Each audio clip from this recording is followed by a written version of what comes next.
Kemudian tadi saya sebutkan pada muka surat kita hundur ke belakang sedikit. Pada muka surat 21, Abdul Wahab Syarani berkata, di sanalah ditunggu Imam Mahdi. Beliau anak Hasan Al-Askari, dilahirkan pada malam nisfu Sya'ban tahun 255. Tengok, ini pun pahaman Syiah juga, nisfu Sya'ban ini.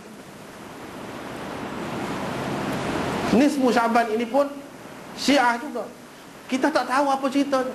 Kenapa nisfu Sya'ban itu dibesar-besarkan? Malam penuh berkah. Malam itu kena baca 3 kali Yasin. Kali yang pertama baca niat macam ni, InsyaAllah makbul. Niat mahu macam ni. Yang kedua macam ni. Yang ketiga macam ni. Ada berbeza-beza pula. Tak apalah itu, tapi itu baca. Kenapa malam itu begitu berkat? Kita tak tahu cerita. Kemudian banyak pula hadis cerita tentang nisfu Sya'ban ini begini kelebihannya. Padahal semuanya maudhu'. Dan kalau ada setengah-setengah ulama mengatakan, dia kata ada satu yang sahih. Yang sahih itu pun tak boleh. Itu pun sebenarnya bukan sahih, maudhu' juga. Yang sebetulnya, tapi ada juga orang yang cuba mempertahankan. Dia kata ada satu. Tak ada.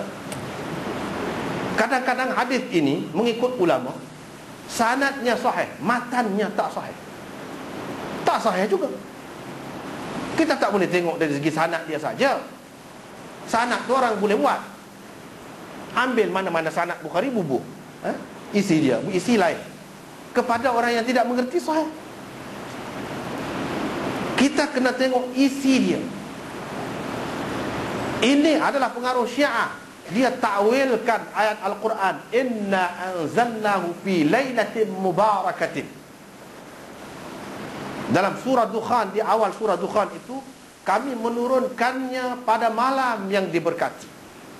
Dia kata sesuai dengan ayat itu. Maka malam nisfu Sya'ban ini malam diberkati. Tetapi mereka tidak tahu, Syiah ini mentafsirkan macam lain. Kami menurunkannya itu bukannya Quran, tapi Imam Mahdi yang lahir pada malam nisfu Sya'ban itu. Sebab itu malam nisfu Sya'ban itu jadi penuh berkat. Sedangkan kita kata inna anzalnahu tu sebelum itu, wal Qur'anil mubin.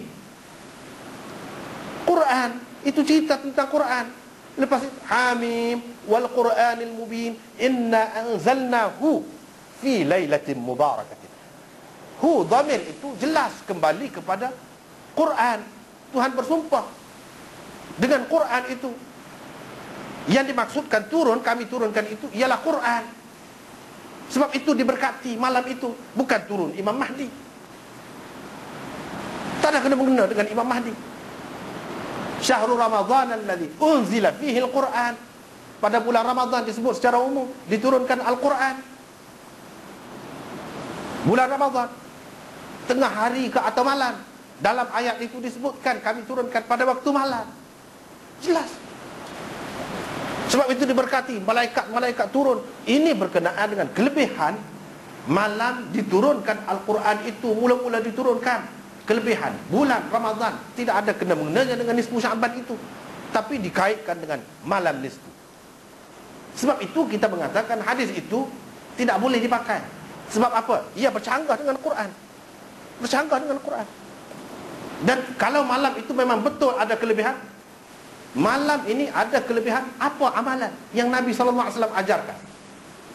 Setiap malam ataupun siang yang ada kelebihannya, mesti kalau kita perhatikan dalam sunnah, Nabi SAW ajarkan amalan-amalan yang seharusnya, sepatutnya dilakukan. Apa yang Nabi SAW ajarkan pada malam nisfu Sya'ban? Baca Yasin itu tak ada.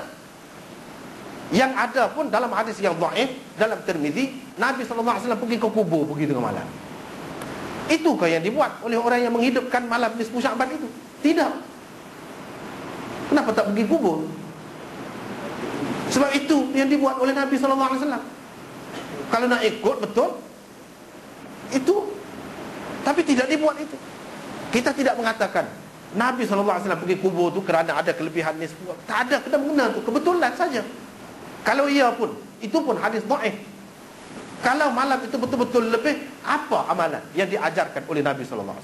Tak pernah pun kita lihat sahabat-sahabat buat apa-apa amalan.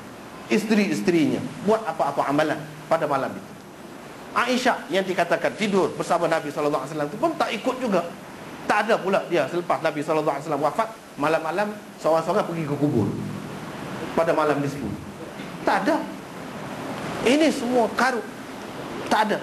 Dengan sebab itulah ulama-ulama kita tulis kitab-kitab yang cukup detail, bincangkan hadis-hadis nisfu Sya'ban ini. Tidak ada satu pun yang sahih. Kalaupun ada, itu terkeliru, serahlah kepada dia. Tapi saya tak akan katakan hadis itu sahih. Terpulang masing-masing. Dia nak terkena dengan Syiah, terima. Tidak ada kelebihannya. Malam nisfu itu pun kelebihannya, kalau tuan-tuan dan puan-puan nak tahu sekalian, tuan-tuan sekalian nak tahu, itu pun ada kaitan dengan Syiah. Sebab malam itu dilahirkan Imam Mahdi. Sebab itu begitu mulia, begitu berkat. Tapi kita tidak sedar. Sebab tidak diceritakan kepada kita kelebihan itu dengan sebab Imam Mahdi itu lahir. Tapi bila Syiah datang, kita sudah amalkan pada malam itu macam-macam, dia pun cerita kepada kita. Kita pun kata, patutlah malam itu lebih. Satu lagi baru kita tahu puncanya, punca kelebihannya, iaitu malam itu dilahirkan Imam Mahdi. Sebelum ini kita tak tahu. Ini masalah.